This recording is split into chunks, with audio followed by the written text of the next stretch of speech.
Hi traders, welcome to another episode.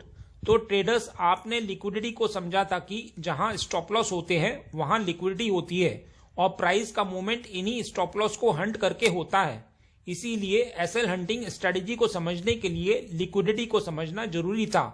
आपके बहुत इंतजार के बाद आज हम इस वीडियो में एसएल हंटिंग स्ट्रेटेजी को शेयर करने जा रहे हैं। इस स्ट्रेटेजी को सीखने के बाद आप एसएल हंटिंग और ट्रैप ट्रेडिंग के बेस पर ट्रेड लेने में एक्सपर्ट हो जाएंगे। आज हम आपको बताने जा रहे हैं कि आप कैसे पहचानें कहां पर एसएल ज्यादा है, आप कैसे जानें कि मार्केट कैसे एसएल क्रिएट करता है और एसएल हंटिंग के बेस पर कैसे आइडेंटिफाई करें कि मार्केट का डायरेक्शन क्या है। तो हमेशा की तरह अपना सहयोग देने के लिए लाइक बटन को हिट करिए, जिससे कि हम आपके लिए और भी वीडियो लाते रहें।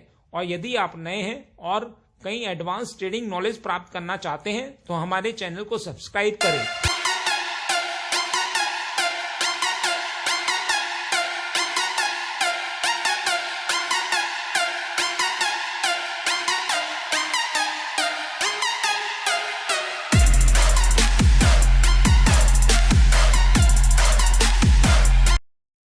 आगे बढ़ने से पहले मैं आपसे पूछूंगा एक क्वेश्चन, जिसका आंसर आप सब लोग करोगे कमेंट सेक्शन में। क्वेश्चन ये है, प्रीवियस डे कैंडल पर लिक्विडिटी कहां होती है? तो ये हैं आपके ऑप्शंस, ए डे हाई पर, बी डे लो पर, या फिर सी डे हाई और डे लो दोनों पर। कमेंट सेक्शन में करिए उत्तर। जो लोग सही आंसर करेंगे कोशिश करूंगा कि उनके कमेंट को हार्ट दे दूं, ताकि बाकी लोग समझ पाएं कि सही उत्तर क्या है। ट्रेडर्स, यह बैंक निफ्टी का 5 मिनट टाइम फ्रेम चार्ट है। यहां मैंने कुछ सपोर्ट, रेजिस्टेंस और ट्रेंड लाइन मार्क किए हैं। आगे हर एक पार्ट को अलग अलग थोड़ा ज्यादा जूम करके एनालाइज करते हैं, जिससे कि कैंडल साफ दिखाई देगी।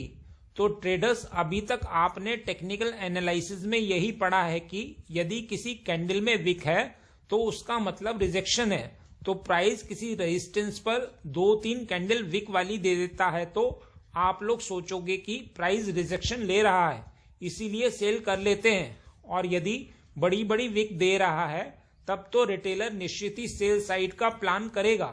लेकिन एक्चुअल में मार्केट क्या करता है वही आज इस वीडियो में हम देखेंगे। यह बैंक निफ्टी का 5 मिनट पर फर्स्ट जूम पार्ट है। यहां हम देखेंगे कि जब भी मार्केट एक मूव करके आता है तो क्या करता है। यहां मार्केट एक रेजिस्टेंस के पास आया है। इसे हम रेजिस्टेंस इसलिए मान सकते हैं क्योंकि प्राइस ट्रेंड लाइन को ब्रेक करके नीचे आया था और अब वह रेजिस्टेंस का काम करेगा। अब मार्केट यहां ऊपर से रिजेक्शन बता रहा है और फाइनली एक रेड कैंडल से रिजेक्शन बता देता है। अब बताइए, इतनी बड़ी रेड कैंडल देखकर रिटेलर कौन सी साइड ट्रेड लेना पसंद करेंगे? निश्चित ही रिटेलर सेल साइड बैठेंगे। लेकिन आप यहां प्राइस का बिहेवियर समझिए। प्राइस एक लेवल से बार बार रिजेक्शन दिखाता है और रेड कैंडल के साथ ब्रेकडाउन भी देता है, लेकिन प्राइस नीचे ट्रेंड कंटिन्यू करने की बजाय सेम जोन में ही रहता है। यदि प्राइस को ट्रेंड कंटिन्यू करना होता है तो वह बड़ी बड़ी रेड कैंडल के साथ करता है और स्लोप के साथ मूव करता है, जैसा कि आप ऊपर देख सकते हैं।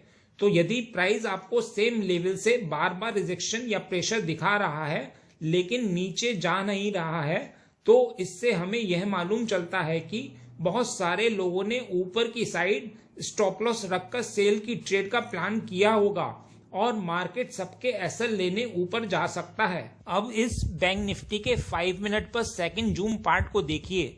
यहाँ प्राइस इस रेजिस्टेंस जोन पर आकर कंटिन्यूसली रिजेक्शन ले रहा है। तो यहाँ मार्केट का बिहेवियर यह बता रहा है कि प्राइस रिजेक्शन तो ले रहा है लेकिन क्विक मूव नहीं आ रहा है, क्योंकि जो क्विक मूव होता है वही मार्केट में सस्टेन हो पाता है, या फिर स्लोप डाउनवर्ड होना चाहिए, क्योंकि इसी से हमें मालूम चलता है कि अब डाउन मूव शुरू हो चुका है और यह कंटिन्यू हो सकता है। लेकिन यदि मार्केट सेम लेवल पर रिजेक्शन या सेम जोन में इस तरह ट्रेड करेगा तो वह स्टॉप लॉस क्रिएट करता है और फिर आप लोग जानते हैं कि फिर मार्केट स्टॉप लॉस हंट करने उसी डायरेक्शन में जाता है। इसी जोन को यदि आप स्ट्रेंथ और वीकनेस वाले कॉन्सेप्ट से देखेंगे तो सेम लेवल पर रेजिस्टेंस के पास सेलर्स वीक बता रहा है।